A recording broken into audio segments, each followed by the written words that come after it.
Bom dia a todos. Hoje nós iremos ler Salmo 143, tá? É um salmo muito bonito.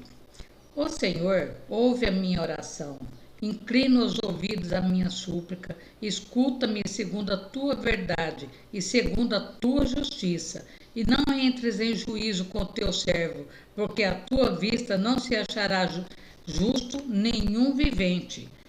Pois o inimigo perseguiu a minha alma, abateu-me até o chão, fez-me habitar na escuridão, como aqueles que morreram há muito tempo, pelo que o meu espírito se angustia em mim, e o meu coração em mim está desolado. Lembro-me dos dias antigos, considero todos os teus feitos, medito na tua obra das tuas mãos. Estendo para ti as minhas mãos, e a minha alma tem sede de ti, como terra sedenta. Ouve-me depressa, Senhor. O meu espírito desfalece. Não escondas de mim a tua face, para que eu não seja semelhante aos que descem à cova.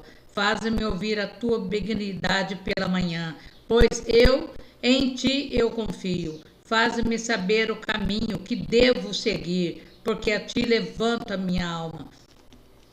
Livra-me, ó Senhor, dos meus inimigos, porque em ti é que eu me refugio. Ensina-me a fazer a tua vontade, pois és o meu Deus. Guia-me, guia-me o teu bom espírito por terra plana. Vivifica-me, ó Senhor, por amor do teu nome, por amor da tua justiça. Tira minha alma da angústia e por tua misericórdia desarraiga os meus inimigos e destrói todos que angustiam a minha alma, pois eu sou teu filho, teu servo. É uma oração muito linda que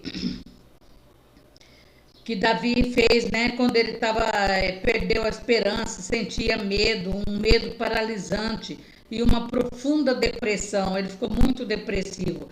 Às vezes entramos em uma profunda depressão, no qual é impossível de sair sozinho. Nesse momento, podemos recorrer ao Senhor e como Davi expressa-lhe o rosto, verdadeiros sentimentos, né, do fundo da alma, a oração dele. Encontramos a ajuda de Deus quando nos lembramos da tua obra, quando buscamos em oração.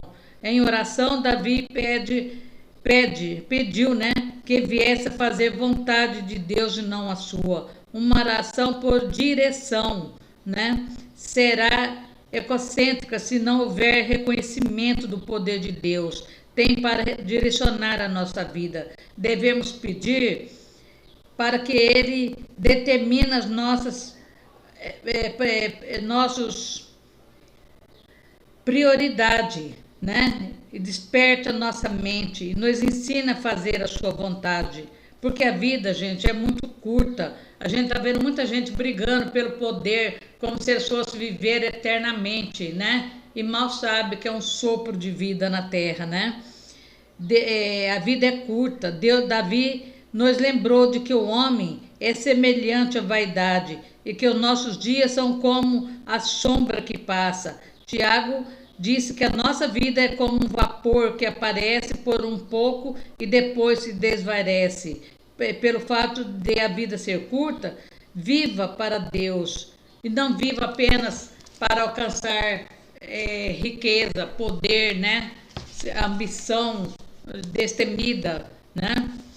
Viver uma vida sem pecado parece muito atraente e inatingível. Será realmente possível viver uma vida sem pecado? Claro que não, né? Porque a gente é um ser humano, né? Mas a gente pode mudar muito o nosso estilo de vida. O Senhor Jesus viveu, mas nós não conseguimos, porque nossos corpos de fraqueza ainda não ressuscitaram em poder. Mas a promessa é de que um dia nossa corrupção se transformará em não corrupção e o pecado será finalmente derrotado por completo em nossa vida. Enquanto isso, como diz João, se dissermos que não temos pecado nenhum, a nós mesmos nós enganamos, e a verdade não está em nós. Mas se confessarmos nosso pecado, Ele é fiel e justo para nos perdoar. Nós temos que, além de confessar o nosso pecado, gente, começar a agradecer a Deus tudo que Ele tem feito por nós, né? Tudo que Ele fez. Não só ficar orando e pedindo, mas lembrar das coisas boas que Ele fez, né? Que Ele nos dá segurança, que Ele nos aproxima mais de Deus, né? Que o Espírito Santo ensina a verdade. Ele ensina a verdade que Deus quer que a gente faz, né? Nós é que somos muito ingratos, nós só sabemos murmurar, nós não sabemos pedir, nós achamos que Deus é obrigado a fazer tudo, né? E vocês lembram, né, de Agar, a serva de Sara? Ela era um pouquinho queixo duro, né? E tanto que ela brigava muito com a Sara e Abraão teve que mandar ela com muita dor no coração, mas teve que separar ela, né? Então aqui tem uma parte muito bonita que Deus não esqueceu dela, Deus não esquece de ninguém. Você se recorda de Agar, a serva que Sara, a esposa de Abraão, entregou a ele para que gerasse um filho? Pois bem, Gênesis 21:8. Lembre-se que após o nascimento de Ismael, imediatamente depois de ser expulso por Sara, Agar ficou vagando pelo deserto de Berseba com seu filho. Quando a água da sua vasilha acabou, ela deixou o menino debaixo de uma árvore, afastando-se a certa distância, porque ela não queria ver nem ele morrer, né? E pôs-se a chorar, aguardando a morte dele. Imagina uma mulher sozinha no deserto, com uma criança no meio daquele calor intenso, sem alimento, sem água, sem nada. Eu acho que foi um pouquinho duro com ela, né? Porque podia ter dado bastante coisa para ela não ir sozinha e mandado alguém com ela, né? Apenas a morte lhe fazia companhia, escassez extrema, penúria. Porém, Deus ouviu o choro do menino e orientou Agar a tomá-lo de volta, pois dele faria um grande povo. Deus tinha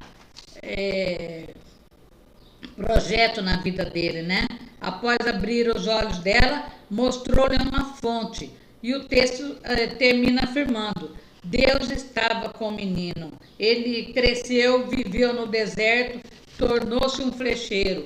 Gênesis 21, né? E 20. Eis a palavra profética estabelecendo vida em meio à morte, fartura, em plena escassez.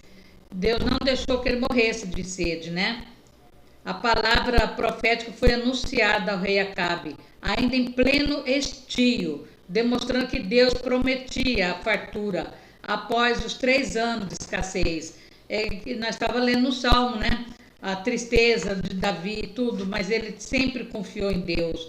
Então aqui está assim, o rei Acabe. Então disse Elias a Acabe: sobe, come e bebe, porque ruído há de uma abundante chuva. E Acabe subiu e comeu a comer e a beber. Mas Elias subiu ao cume do Carmelo e se inclinou por terra, colocou o seu rosto entre os seus joelhos e disse ao seu moço: sobe agora e olhe para a banda do mar. E subiu e olhou e disse: não há nada. Então disse ele: torna lá 7 vezes. 7 vezes ele fez isso. E sucedeu que a 7ª vez disse: eis aqui uma pequena nuvem, como a mão de um homem, subindo do mar. Então disse ele: sobe. E disse a Acabe: aparelha o teu carro e desça rápido, para que a chuva não te apanhe. Numa tremenda seca, o sol a pino. A pessoa te fala isso, você vai achar que a pessoa esquentou muito a cabeça e ficou doido, né? Mas foi o que aconteceu, gente. Caiu uma chuva muito forte. Nesse momento, quando toda a terra estava ressequida, todo o povo faminto e toda a nação já descrente de alguma saída, o profeta anunciou ao rei Acabe: corra, pois aí vem uma grande chuva. Aí vem a fartura do Senhor, porque quando chove, molha a terra, as plantas nasce, né, tudo. Ele havia dito, a escassez da escassez procede a fartura. Também em 2 Reis 6:24, encontramos um fantástico relato de miséria, escassez, desânimo, né, tão intenso que levou o povo a corromper princípios humanos básicos. Tamanha era a fome. E justamente nesse cenário tão grave e aterrador, Deus entregou uma palavra profética, anunciando a fartura e abundância eminente. Vamos ler esse pedacinho, depois a gente ora, tá? Algum tempo depois, Ben-Hadad, rei da Síria, mobilizou todo o seu exército e cercou Samaria. O cerco durou tanto e causou tanta fome que uma cabeça de jumento chegou a valer 80 peças de prata e uma caneca de esterco de pomba, 5 peças de prata. Um dia, quando o rei de Israel inspecionava os muros da cidade, uma mulher gritou para ele: "Socorro, majestade!" O rei respondeu: "Se o Senhor não socorrer, como poderei ajudá-la? Se o Senhor, acaso há trigo na eira ou vinho no tanque de prensar uvas?" Contudo, ele perguntou: "Qual é o problema?" Ela respondeu: "Amanhã comeremos o meu." Então cozinhamos o meu filho e comemos. Ele estava comendo o próprio filho, gente, ó. É canibalismo puro, né? Mas a fome era tanto que eles perdeu até o amor de pai e mãe, né? No dia seguinte, eu disse a ela que era a vez de comermos o seu filho, mas ela escondeu o filho dela. Quando o rei ouviu as palavras dessa mulher, ele rasgou suas próprias vestes. Como estava sobre os muros, o povo viu que ele estava usando pano de saco por baixo, junto ao corpo. O rei também estava sentindo muito, né? E disse: "Deus me castigue com todo rigor se a cabeça de Eliseu, filho de Safate, continuar hoje sobre seus ombros." Ora, Eliseu estava sentado em sua casa, reunido com as autoridades de Israel. O rei havia mandado, ele também ficou revoltado, porque Eliseu era profeta. E ele ouvindo isso, ele falou: "O que o profeta de Deus está fazendo? Não faz nada pelo povo? Um comendo o outro? Cadê o Deus dele, né?" E aí o rei havia mandado um mensageiro à sua frente, mas antes que ele chegasse, Eliseu disse às autoridades: "Aquele assassino mandou alguém para cortar minha cabeça. Quando o mensageiro chegar, feche a porta e mantenha-na trancada. Vocês não estão ouvindo os passos do seu senhor que vem atrás dele?" Enquanto ainda lhe falava, o mensageiro chegou. Na mesma hora, o rei disse: "Esta desgraça vem do Senhor. Por que devo ainda ter esperança no Senhor, no seu Deus?" Essa desgraça dessa fome toda, né? Eliseu respondeu: "Ouçam a palavra do Senhor. Assim diz o Senhor: amanhã, por volta dessa hora, na porta de Samaria, tanto na medida de farinha como 2 medidas de cevada serão vendidas por uma peça de prata." Está em 2 Reis 6:24. Ele foi muito corajoso ao dizer isso e teve muita fé, porque isso aí estava custando a cabeça dele, ele sabia disso. Que Samaria estava cercada pelos sírios. Nada, nem ninguém entrava ou saía da cidade. A fome era extrema, né? E isso que ele falou, gente, aconteceu, viu? No outro dia teve sim, teve fartura, teve. Deus mandou o grande milagre que ele estava esperando. E hoje nós também estamos assim, né? Desesperados, sem esperança, né? O Brasil inteiro parado, esperando uma resposta de Deus. Vamos clamar para Deus trazer logo essa resposta, né? E que o povo começa a crer que Deus está nesse negócio. Vamos? Senhor Deus Todo-Poderoso, Deus Soberano, eu peço a Ti nessa manhã, Senhor, que o Senhor entra, Senhor amado, entra com seus anjos, o seu exército de anjos no nosso país, Senhor, faça um grande mover, meu Pai. Nós estamos todos esperando há mais de 40 dias, Senhor, uma resposta, Senhor. Uma resposta, Senhor amado, profética, Senhor, para o nosso país, Senhor. Eu peço a Ti, Senhor, que toque agora na cabeça do nosso presidente, Senhor. Unge ele com o Teu Espírito Santo, Senhor. E vamos fazer um grande mover, vamos fazer que o vento da mudança comece a soprar ainda hoje nesse país, Senhor. O vento da mudança, a resposta divina que todos estão esperando, eles vão ver chegar, Senhor. Porque Deus está conosco, Deus está desde o primeiro dia conosco nessa batalha. Deus nunca deixou nós sozinhos. Deus está a cada instante vendo o que esse povo está passando, e nós entregamos tudo na sua mão, meu Pai, e aguardamos a sua resposta, Senhor. Vai abençoando todos que estão comigo nesse momento, orando e clamando. Abençoe cada família, Senhor, que está desempregado, que está com contas a pagar, que o Senhor vai abençoando aqueles que estão doentes, no UTI, CTI, desenganado, que o Senhor faça um grande mover, meu Pai.